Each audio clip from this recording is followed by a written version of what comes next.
Hello all, I hope you're very good today. So I'm Veronique and I'm back with a new video on Scope International. So today I'm going to speak about the supply chains demand. As I previously discussed, we are challenging with the current situation, which is the COVID-19 that has been impacting the whole supply chains. For the summary of the previous video, I've been talking about the impact of the demand, the impact of the inventory, establishing inventory management, accountability, and also the different steps of the sustainability that impact in the macroeconomic. This is what has been discussed from the previous videos. So today I have a note that I collect from the website, which is really interesting to see some author actually been working through it, and it's focused on the white stuff. So I send the article. So in this case, I'm starting with 5 ways to increase how organizations can increase in their supply chains by being established and then be flexible and control the whole supply chains. So it's starting because we know that the supply chain is a critical part of our organization are dealing with. Fortunately, many organizations are really focused on inventory for the efficiencies for the supply chains that basically help them to improve their business and save the money and improve the certifications and reducing the waiting time of the demand of the project. In this case, the first step that can be started by establish a supply chain's performance that evaluate your suppliers. For the previous video, I've been explaining that the impacting that on the market researching, where you know your stakeholder, you understand the market demand, you understand the need of the market. When you understand the need of the market, you can actually evaluate the performance of your supplier.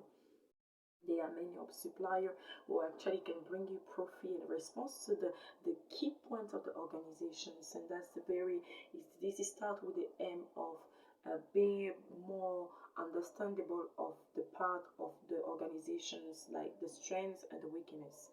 In this case, there are so many times in a supply chains you can be very challenging with the communications.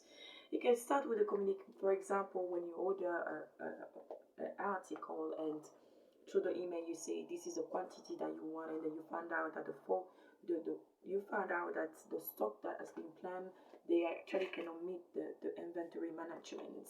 So the communications, it can be a challenge. So this is happen it's happen a lot in the supply chains, because the communication, you need to find out a way how to communicate with those stakeholders. That stakeholder can start with the technology. Do you have an appropriate technology to establish the communication between the different parts? Do you have the same level of the technology or simple? Do you have like established, do you have a formal or formal communication with your supplier? This is really important to evaluate the communications. It's happened that I have a background of, if it's a part of informal side, it's a formal side in terms of the supply chains where you're really challenging to communicate with different parts. Yeah, the supply chains, there are some suppliers, they have some certain culture that they already have set it through the organizations, but they actually want you to be focused only on the culture. They forget that before they can, you already have a culture that has already been built, and that culture depends on all the organizations that make the organizations works. That's how it's happened in the organigram of a group of organizations. The supplier cannot just come and say this is what I have and you have to follow what I have. No, there's a contract that has been planned that the supply must meet the other part. This is how it works in the supply chains. Then there's a lot of time where you also can improving the reliability of your supplier. Do your supplier KPI. Do you know that the KPI in the supply chain is very important? There's actually 149 countries around the world who are actually using the KPI to establish the measurements of the performance of the stakeholders. In this case, I have the example of the supplier making the measurement of the KPI of the delivery shipment of the supplier. Through the months, you can make a measurement to find out that if that supplier actually has been shipped on time with that no issue, all the document of transportation has been providing, and the satisfactions of the customer are very happy about it, and it's coming back again and again. Yeah, we are very happy about the service. We're happy about the shipment or the lead times and everything.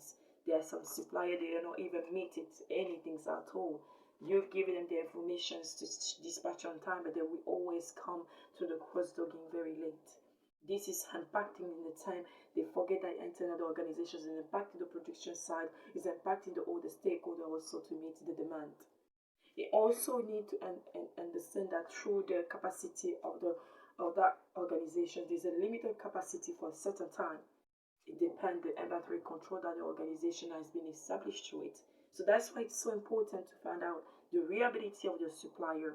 Does the supplier can establish, can deliver it on times, and it can repeat the same thing all the times, that you can evaluate, yes, this person, this supplier is actually very consistent on what it do or what the organization does.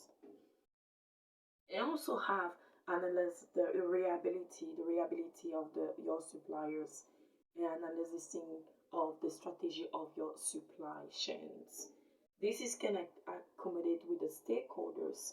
It can happen in organization, strategy of your organization, as I said previously, and what the article has also had. Each organization has its own supply chain strategies. It depends how it has been designed, and then why it has been designed and how it has been designed. So the strategy of those organizations also sometimes accommodate to the stakeholder to meet the same strategy for the good, for the profit of the organizations. For example, the 3PL, I'm going to give an example. There are some organization strategy request a 3PL. A 3PL is alternative. For example, in the freight organization, transportation organizations, they already have the vehicle to provide to make any shipment to other destinations, but they may be very limited to establish some of the routing because maybe the cost, or maybe because they are not planning to do that in that route. Basically, in this case, there are organizations, freight forwarder organizations or other organizations who actually ask the need and request the 3PL to organize the transportations for them. Those 3PL strengths is really they can driving and plan in the locations that you cannot. Obviously, it's very costly, but at least it's sure, because the organizations can be sure that your customer is going to be shipped sometimes. So sometimes it's good to have other alternative way, which can be very costly, but very sure for bringing profit to your organizations. Because in the supply chains, in the logistic area, in the transportation area, who is the winner? Is the customer. Customer always are the winner. So that's why even if the supplier and then the organization that have negotiations, they're always thinking of the customer, because in the end of the day, it's the customer who actually purchases it from them. In this case, the zone, the organization is so important.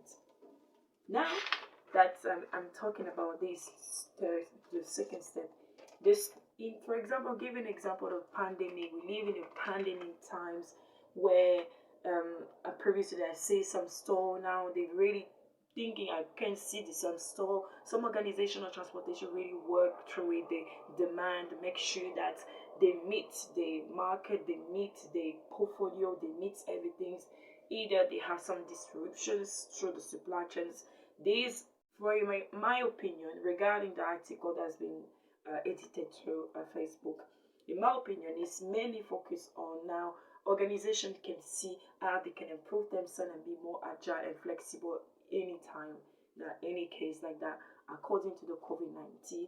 In terms of the technology, what is the technology can improving the supply chain in this moment, can redesign their own supply chains, have another alternative supply chains, redesigning the supply chains that can meet any kind of flexible, any kind of situations like that. Obviously, these organizations already plan the design of the supply chains in the way, because they not having like a force majeure, such as this force majeure of COVID-19 that happened. You can basically redesign your supply chains according to these situations and according to the experience that you had these years, and accommodate that. Make a measurement of a similarity with your stakeholder portfolio and make these establishments of redesigning your supply chain, and also understand your competitor struggle to make see how this can be happen. Partnership has been happening these years even with the competitor. In this case, organizations may have to redesign the supply chains, strengthen the supply chains according to the situations. It may be very flexible. We don't say that when something happens we must change. I think there is already have a study that can give you a right to have a design of the supply chains can stay like that according to either the situation. You can have many other type of supply chain design that can be meet the strategy of the current situation. Also, in terms of the third things is use demand planning. Previously, videos been talking about the demand. Why it's like that? So important to establish a future forecasting. The past forecasting can estimate the future forecasting.